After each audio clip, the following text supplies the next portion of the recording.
শিশু আমি এরকম তো কোনো রকম খবর আমার কাছে নেই যে শিশু আছে। আপনি কই ৯ জন শিশু কি নাম কি? ও কোন পত্রিকা আসছে? ও আচ্ছা, সমকাল পেপার মালিক কি ওই এলাকার নাকি? না কোন জন এই কোন কোন জায়গাটায় আসছে? সমকালের কোন পেপার? আমি অবশ্য জানি না।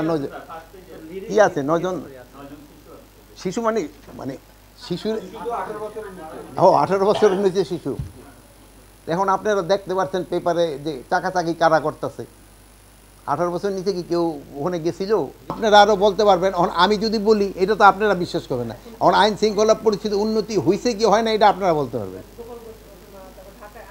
এইরকম ঘটনা গোপালগঞ্জের ঘটনা যে ঘটছে এটা আমি অস্বীকার করতেছি। তো গোপালগঞ্জের ঘটনাটা তো ঘটছে। এখন দেখেন এইটা তো রাজনীতি। রাজনীতি করতে গেলে তো রাজনীতিতে তো অনেক সময় আগে যে সময় আমরাও পড়ছি ঢাকা ইউনিভার্সিটিতে তো কত ধরনের ঘটনা হয়েছে। এখন ঘটনা হয়েছে, ঘটনার পরে ব্যবস্থা নেওয়া হচ্ছে কিনা এটা হলো আমাদের কথা। আমরা ব্যবস্থাটা নিতে পারছি কি না। এখন আওয়ামী লীগের তরফ থেকে একটা হরতাল ডাকা হয়েছে। এখন হরতালটা হয়েছে কিনা এটা বলেন। 2টা গাড়ি হয়েছে, সত্যি কথা। আমরা তো এই নাশকতাটা হয়েছে। আমরা অন্যান্য হরতাল কল করার সময় এই ধরনের নাশকতা আরও বেশি হইতো, বাট ওই থেকে আমরা অনেকটা কমে আনতে পারছি কিনা এটা আপনারা দেখবেন। মৃত্যুর জন্য পুলিশ মামলা করবে কি না করবে এটা তো একটা কমিটি করা হয়েছে, তারা করবে। আর গোপালগঞ্জের ঘটনা তো আমরা বলছি আপনারা নিশ্চয়ই দেখছেন, মানে কি পরিস্থিতি তারা করছিল। এখন এটা তো আপনারা নিজেরই দেখছেন। শোনেন এইটাই তো, যেমন ধরেন আপনি আমার এই প্রশ্নটা করলেন, ডেমোক্রেসিতে এইটা হলো সবচেয়ে সৌন্দর্য যে আপনি আপনার মত প্রকাশ করতে পারতেছেন।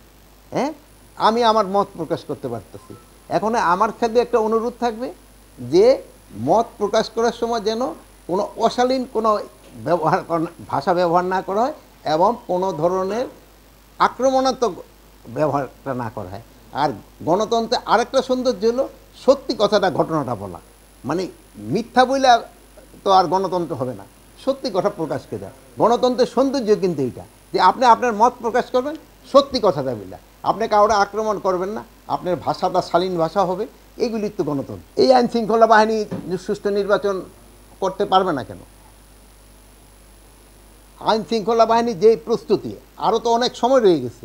আমাদের প্রস্তুতি রয়ে গেছে, আমাদের ট্রেনিং হচ্ছে, আমরা ট্রেনিং প্রোগ্রাম করে দিচ্ছি, আমরা তো প্রস্তুতি নিয়ে নিচ্ছি। আল্লাহ দিলে করতে কোনো অসুবিধা হবে না। আর আপনি কি গোপালগঞ্জে গেছিলেন?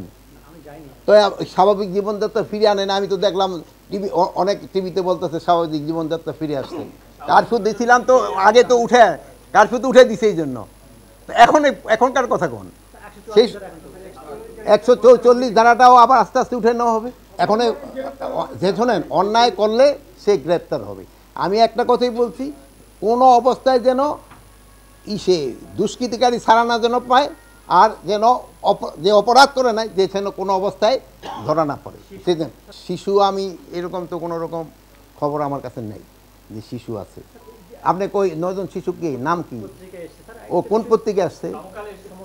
ও আচ্ছা, সমকাল পেপার মালিক কি ওই এলাকার নাকি? না কোন জন এই কোন জায়গাটায় আসছে? সমকালের কোন পেপার? আমি অবশ্য জানি না। কি আছে 9 জন শিশু মানে শিশুর 18 বছরের নিচে শিশু। এখন আপনারা দেখতে পাচ্ছেন পেপারে যে চাকাচাকি কারা করতেছে। 18 বছর নিচে কি কেউ ওখানে গেছিল? না না, একই বিষয় এখন চলছে না। এটা আপনার কথার সাথে আমি একমত না। একই বিষয় চলতেছে না।